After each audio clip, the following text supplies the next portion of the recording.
Sadhguru Nath Maharaj Ki Jai, and welcome to Jagadambe Reads the Holy Books of India, Mahabharata 378. As you may remember, Bhishma's mother sent him some swans, but he sent them away. The swans vanished from sight. The fall of Bhishma paralyzed everyone. The sons of Dhritarashtra were too stunned even to speak. They wept like children. The thought that the immortal Bhishma was now no more was a thought that froze the blood in their veins. It was something they could never imagine. Several of them had fallen down in a faint. In the midst of this unrest, Bhishma was lying with his eyes closed, preparing himself for the end. The Pandavas and the Kauravas were all standing round him with their heads hung down, with their eyes full of tears. It was pathetic to see Duryodhana. He looked so dreadfully unhappy. He could do nothing. He could say nothing. He just stood near his grandfather looking at him all the while.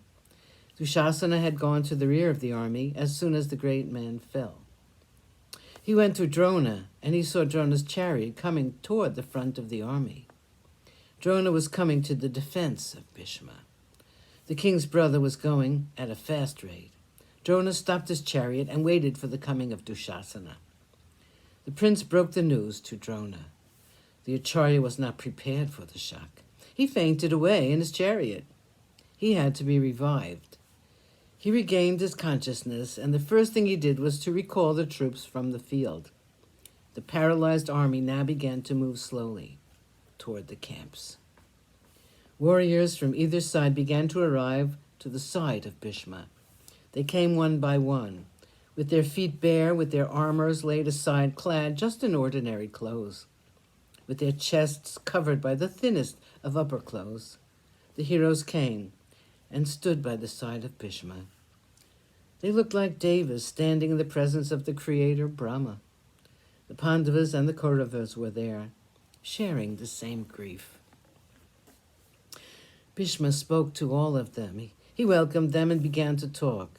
Just before he began to speak, he said, "My head is hurting me. I want a pillow." Everyone who was near hurried out, and each brought a pillow. Some were of silk and some were embroidered. In short, they were all pillows fit for the head of a prince.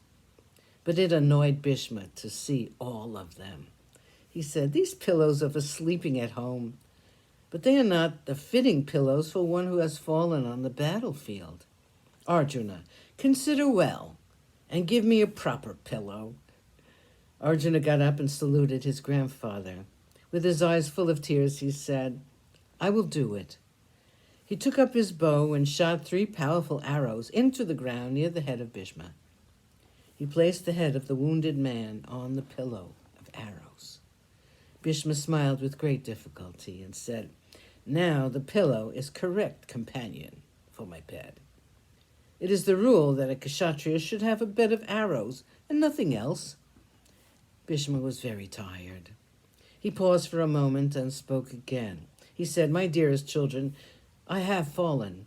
I will wait for the coming of the holy Uttarayana, and then my breath will leave my body like a friend taking leave of his heart's dearest friend. Please make arrangements for a ditch to be dug round me, so that I can worship the sun undisturbed." Several physicians came to his presence at the command of Duryodhana. They came to remove the arrows from his body and to apply ointments to the wounds.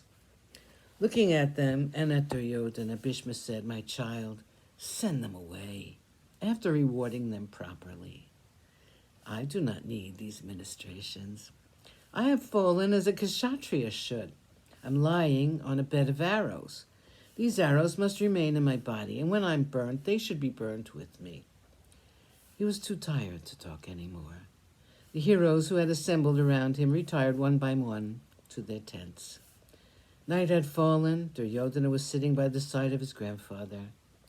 Bhishma was suffering intensely because of the many hurts he had. Sadhguru Nath Maharaj Ki Jai. Thank you for coming. I hope you come again.